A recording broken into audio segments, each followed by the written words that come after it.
Jai Baba. I'm Nargis. How long have you been with Baba?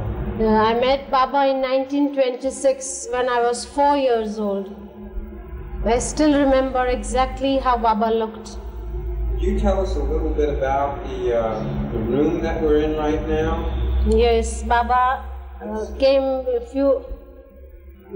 and stayed here in this house, and he had a mattress here before the accident, just from this corner to this corner.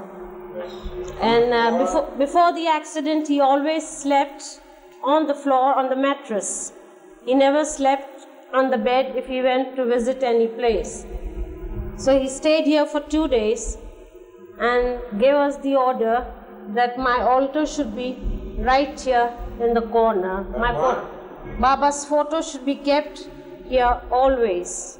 Baba told you to keep the photo there? Yes, we used to keep this photo in the other room. He said, henceforth, you must keep my photo here and worship me here. Ever since that day, we have kept this place as his. He stayed here for a couple of days, and whilst leaving this house, he said, never henceforth vacate this place. Remember that. That is the order he gave us when he left.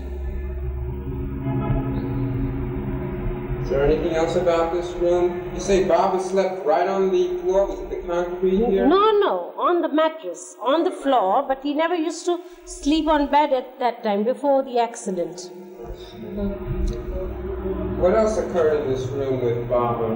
He gave darshan for 2 days, throughout the day and night. Throughout the day. Yes. Where did Baba sit in this room? Yeah, just on the mattress here all the time. He was here on the mattress for 2 days. Sitting here all the time and giving darshan to each and everyone who came. That time darshan were never restricted. Anybody can come and anybody can come and take the darshan. He was never in seclusion at that time. Could you tell us a little bit about your own experiences with Baba?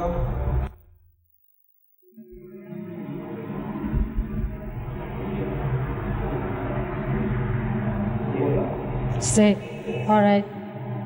When I met him first, when I was 4 years old, I still remember exactly how Baba was sitting, what he was doing, how he gave me the sweets. The impact was so great that as if Baba had merged in me completely. And that very thing shows that it is the past connection that brings us to Baba. And as if we have met always.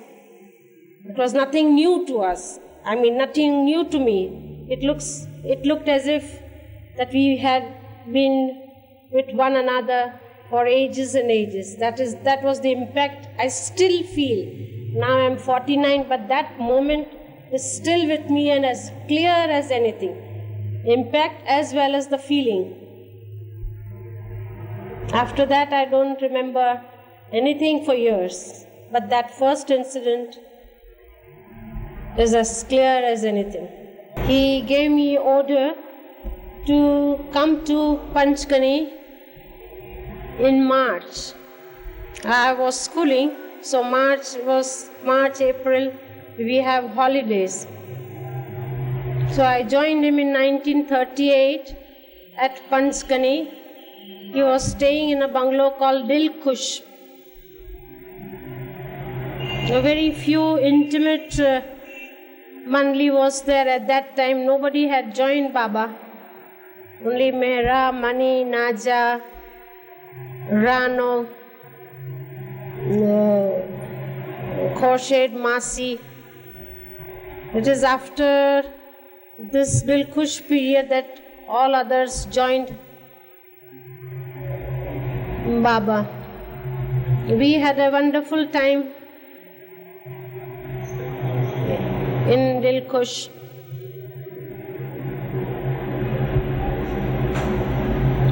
Baba was in a very happy mood at that time.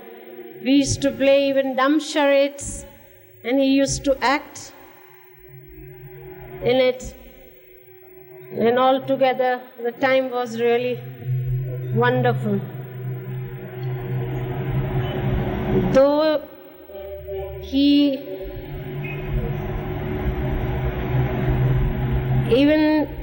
tried to show me that how God works in His way.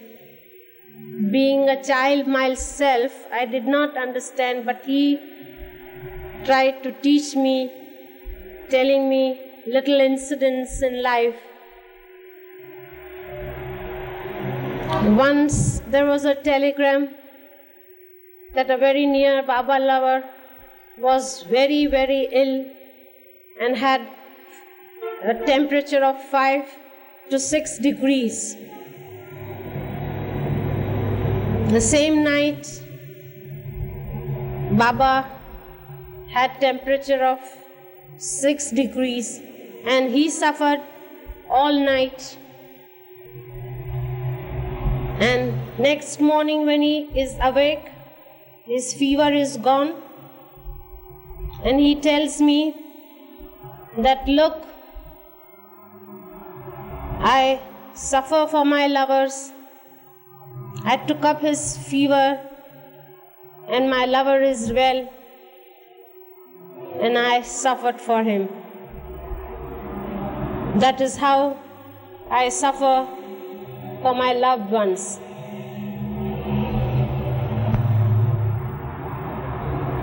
I was only 14, but slowly I came to realize how Baba takes up our suffering for us. Then somehow or the other he wanted to let me know that how near I am. So he took me to Muhammad when that time he was staying in Panchkani. And at that time Muhammad was very, very against women. He wouldn't let any woman come near him, even 10 foot near him. Baba held my hand and was taking me towards Muhammad. Muhammad said, "Oh, Yar has come, take her away, take her away." Baba said, "She's not Yar, she's my sister." So, in indirect way, he told me how near and dear I was to him. Then again I had to go for my schooling. I came back. But somehow or the other, for no reason at all, I was not keeping well at all. Day to day I lost weight. I lost my health completely. I just didn't want anything else but Baba.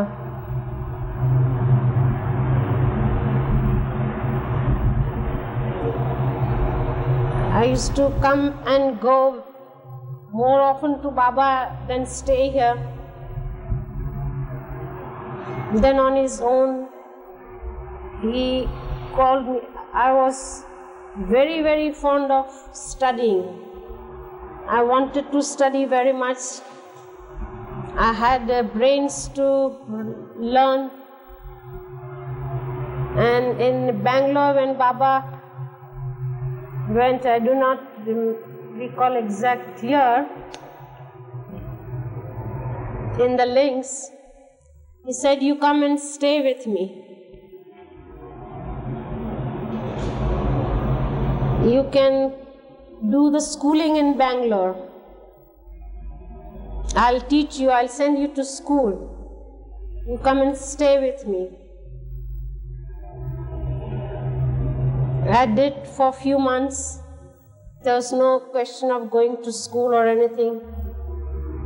And the time came when I got so attached to Baba that I didn't even bother whether I went to school or not. So when I came to that stage, Baba said, "Do you want to go to school?" I said, "No." "Just as you wish, Baba, whatever you want." So what is the good of studying? You be here and be happy. I said, "All right, Baba, just as you say."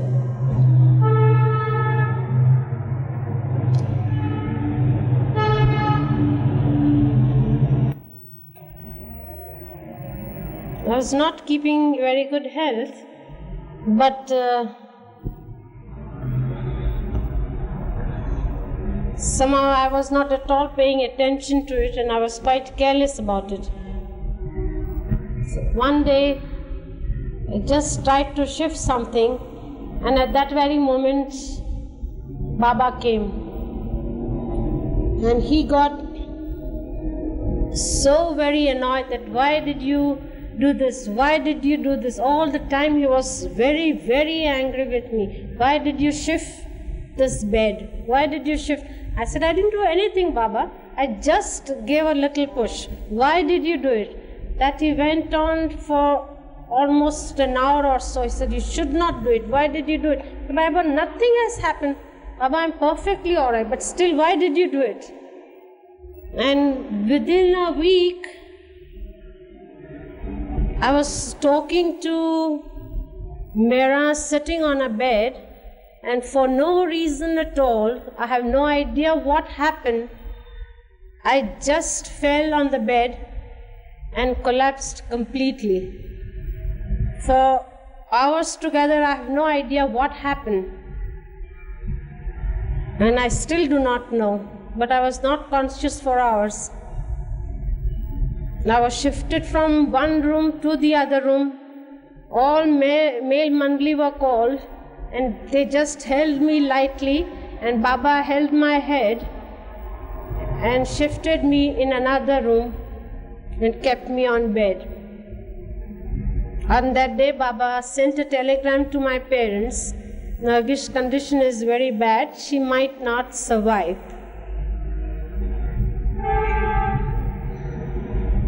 Then I realized the meaning of Baba's scold, getting angry with me for just shifting a bed effortlessly. That is how Baba makes us understand in every step of life.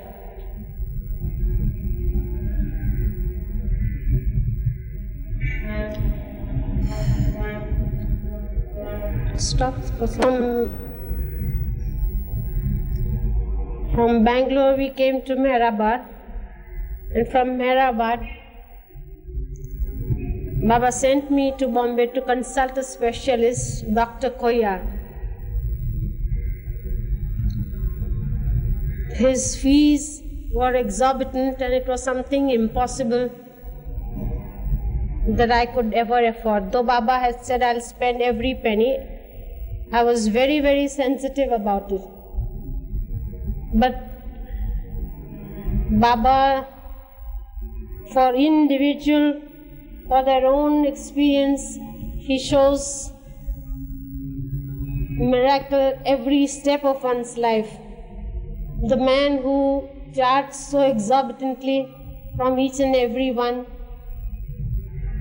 did not charge a single penny from me, though he didn't know me at all.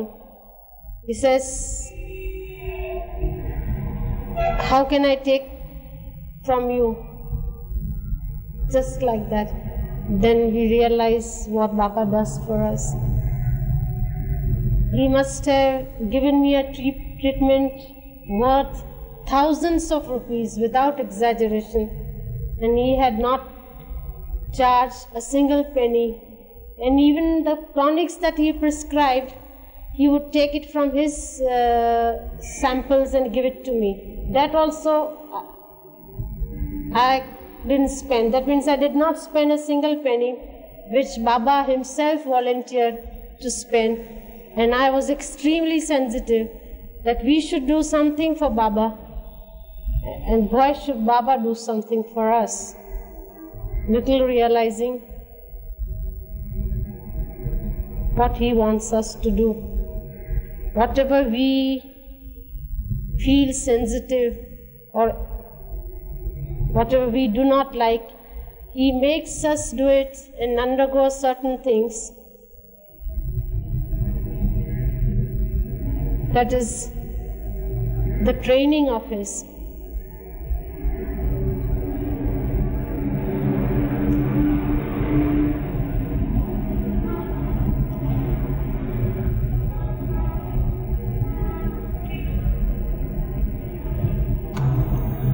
Mind you, that doctor had never seen me in his life, and one has never heard of such an incident that he does not charge. Everybody said he's too greedy for money. He just wants money and nothing. In fact, I used to say that I'm so tired waiting for all these hours. I'm not coming next time. He says, when you come, I will take you first, whatever happens. He got some natural attachment towards me.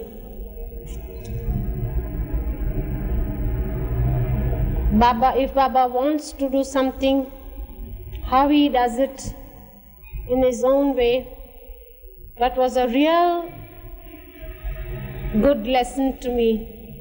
That do what he says and don't think of anything. All the time my prayer was to Baba, let me do something for you.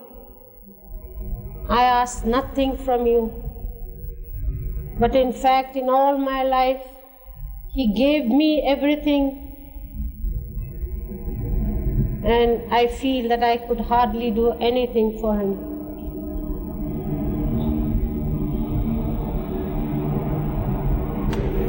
You could take the phone. He did take the trial and the test every moment of our life. But we became stronger and stronger in his love.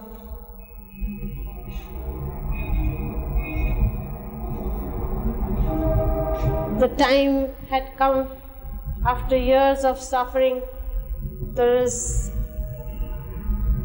Baba made us, even it was only between Baba and oneself. And he explained to us everything. We found the meaning of everything clearly, what he meant by giving certain orders. Every step we thought of, there is sure to be an answer from Baba. Without the slightest doubt, we would feel that he is there and is talking to us. There has been no other life for us but Baba. We would get up for Baba, go to bed for Baba, wear the best sari when Baba is there. Whatever the only central focal of my life was, now I will do this for Baba.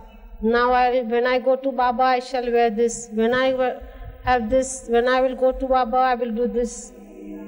Even if I stayed here, I would just think of the time when I would meet him and do things. Stop. Sure.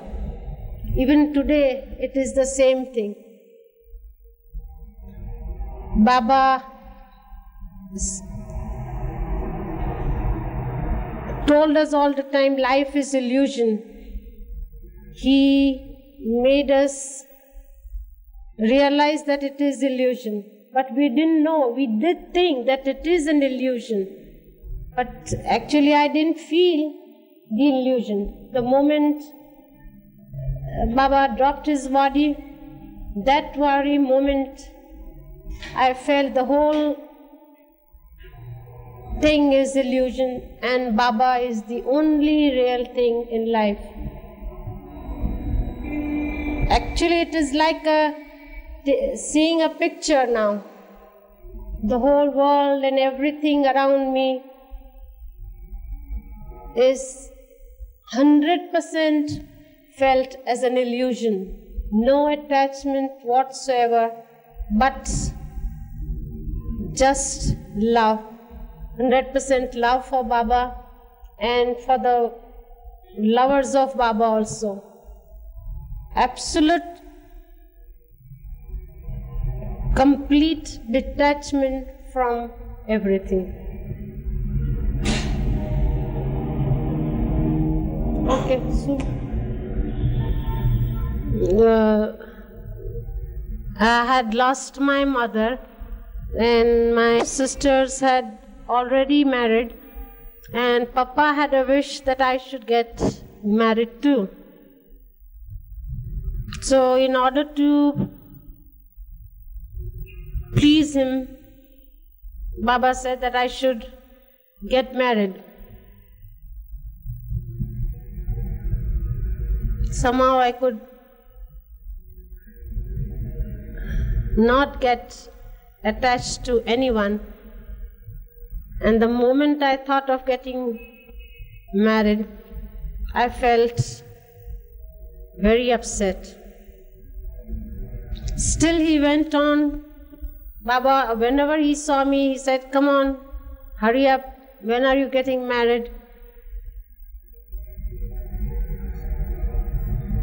I said, "Baba, I still haven't found anyone for whom I would wish to get married, to whom I would get married." One day we were having lunch together, Baba, women Mandali, and I was called in Bombay. It was Easter Sunday. He said, "Come on, hurry up. When are you getting married? I want children from you." I just kept quiet. And I thought all the more now, since Baba wants it, I must try my best. Still, I just couldn't put my... he said, "Why don't you hurry up?" I said, "Baba, I can't put my heart into anything." Then after 2 months, I met him again in Bombay. Baba says, "What is the result? What have you done?" There was no one there. Baba, myself, and some other person. I said, I don't feel like it, and I just can't do anything about it. Then Baba smiled at me and said, "Now may I tell you something? Don't make your happy life unhappy by getting married." He does take our test all the time, encouraging us. He wants us to know exactly how much we want to be His. He makes us go through trial, which is such a difficult one, because He Himself said it, that hurry up, I want children of yours. And then I wanted to put my heart into it, but I just couldn't. And then when He knew that I've gone through His test, He said these words, and I was most happy and contented and at peace after that. And I am still very, very happy in His love all the time, peaceful and absolute inner contentment in life. Only Baba and myself. You were telling me when I was here last that you were able to sit in your house for long periods of time and not feel alone or anything like that. It's really surprising that I have a complete peace in my house, and more so when I'm completely alone. Sometimes I actually crave that I should be alone in the house. The moment I'm alone, I feel Baba's physical presence besides me so strongly that I just feel very, very happy. And from that, I realize that if you leave everything and just think of Baba all the time, He's there with you. Heart must be completely empty just for Him and nothing and no one else. You said also that like you could be in the house for days and, yes. And not even mind yes. at all. Not one bit. No difference at all. I'm very, very happy, and I never feel lonely, and I have no fear in my heart. So many times Baba has asked me, you don't feel afraid of anything? I said, why should I, Baba? You're with me all the time. Why should I feel afraid? I do not know what fear is, because you're with me all the time. This is very good. It's number of times he has asked me that. And not any time I feel fear, slightest fear in my heart. My daddy was vegetarian from the age of 22 till the day he died at the age of 85. But once we were called at my sister's place to have lunch with Baba. And there was, all the food was of nothing but meat, fish. So we were all wondering what my daddy would eat. And I told him, don't utter a single word. I told Daddy, don't utter a single word. Whatever Baba gives, you just eat without saying anything. And he said, all right, I shall do that. Baba gave him plate full of meat and fish, more than he can ever eat. About 3 times more the quantity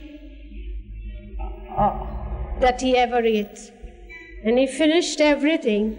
And after he finished, Baba asked him, you don't eat any fish and meat? Papa said, no, I don't. Then you ate everything now. It's good that you ate, because whatever I give, you must never say no to it. But henceforth, don't touch fish and meat. So Baba was very, very happy that without any question, he finished off the whole plate. That is an example of implicit obedience. In all my life, I've asked not a single thing in life from Baba, but to see Baba's happiness in his own way, giving him no suffering whatsoever.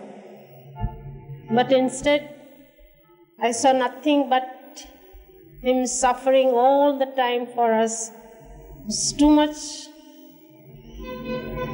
to bear. The moment we heard that he has dropped his body, I just couldn't believe it first, of course, that it was just a rumor. But actually when I went and saw, there was only one thing that could keep me up, and that is, I knew for sure that Baba was relieved from his physical suffering. And that was the only thing that kept me up all my life. now after Baba dropped his body. And immediately at that very moment, what is reality and what is illusion was felt. Baba is all reality and everything else around us is illusion. Even today, the only thing that I want is, I'm here, I'm happy, but my concentration is all the time, when will I go to Baba's Samadhi? When will I be there? When will I be able to go there? When will I be able to? That is the only thought all the time with me.